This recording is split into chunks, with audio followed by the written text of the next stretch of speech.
Is your money working for you? Let's talk about that.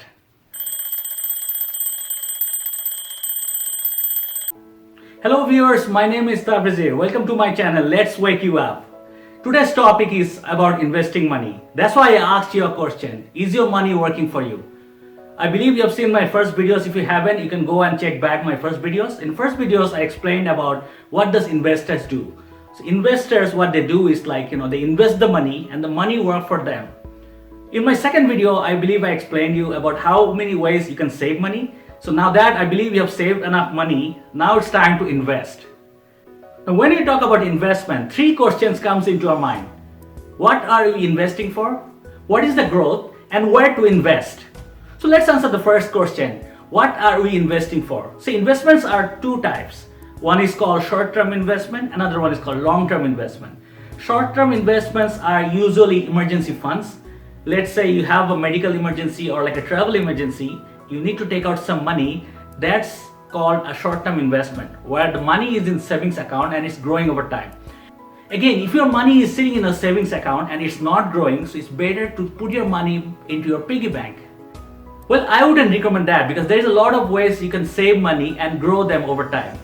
Now let's talk about long-term investment. What are these long-term investments? Long-term investments are investments that are usually over 5 to 10 to 15 years. It could be your retirement funds.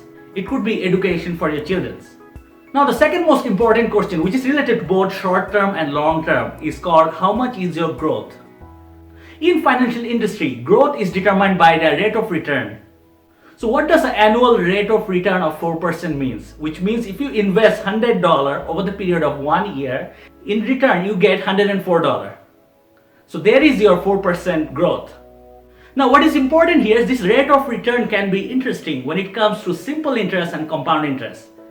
I'm pretty sure you learned about the simple interest and compound interest in school, but you probably have forgotten everything. Now let me go back to the formula for simple interest. In simple interest, the growth of your money is determined by the formula PRT by 100. P is the principal, R is the rate of return, and T is the time in terms of number of years. Divide by 100, and that determines your growth of your money. Whereas compound interest has a slightly different formula. In compound interest, growth is determined by a formula P in bracket 1 plus I to the power n minus P, where the P is the principal, I is the rate of return, and n is the number of years or the number of compounding terms. Well, I don't mean to scare you, but it's time for you to check out for yourself. Is your savings account, mortgage payments, credit card bills, simple interest or compound interest? Well, compound interest can be scary sometimes. Look at the formula. It's very complicated, I know, but you know what? Einstein developed a formula that is called rule of 72. So you don't have to memorize this formula. All you can do is follow this rule of thumb that is called rule of 72. So rule of 72 says if you divide 72 by the annual rate of return, it gives you the exact number of years that will take for your money to double. Now let me give you an example. Let's say your age is 29 and you have $10,000 sitting in your bank account, which is giving you an annual rate of return of 4%. So now what's gonna happen is if I divide 72 by 4, it gives me 18 years. So which means if you are 29, it will take exactly 18 years for your money to become from 10,000 to 20,000. Now at age 47, that you have $20,000, now for the exact money to double, you will be needing another 18 years at the rate of 4%, which means at the age of 65, you'll be retiring with $43,000. Now let's play around with a more aggressive growth, that is 12%. So now if you divide 72 by 12, you get like 6 years for your money to double. Now the same money, same age, at the age of 29, you're having $10,000, which will take another 6 years to double, another 6 years to double, another 6 years to double, and at the end, when you're at the age of 65, you'll be having $640,000 on your bank account. Now you can see it's the same money, but at 4%, you're earning $40,000 at retirement, but when it becomes 12%, it becomes $640,000. So this is called like the power of compounding. Now that you know how the compound interest works, it's time to know where to invest your money. Now, if you are planning for short-term investment, I would recommend you going for a TFSA. Well, I'm not going into details of TFSA today. I'll be making another videos on TFSA, so make sure you check it out. Now, when it comes to long-term investment, what are the investments you're looking for? You're looking for RSP, RESP in the form of mutual fund or segregated fund.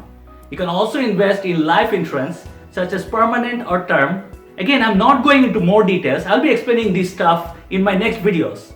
Another most important long-term investment is called investment in assets. Now, you need to know what is asset. See, your home is not fully an asset until it is fully paid off. See, when you are paying for your house, you're actually buying equity. Your equity is the portion of the house which you are getting back when you sell your house. Now, you also need to understand by asset I means appreciable asset, not depreciable asset. Some example of depreciable asset is car, furnitures, electronics. See, these assets decrease in value over time. There are other forms of investment which could be both short-term and long-term, such as real estate investments, stocks, dividends, and some non-registered accounts.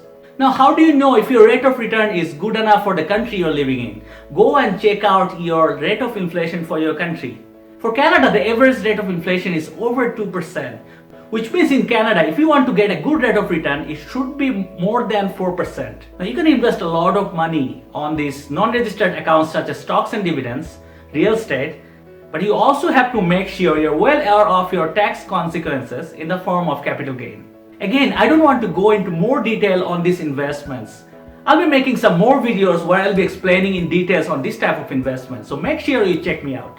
I hope you have learned some valuable lessons in today's video. If you have liked my video, give me a thumbs up and don't forget to subscribe to my channel for more videos. Thank you very much. See you next time.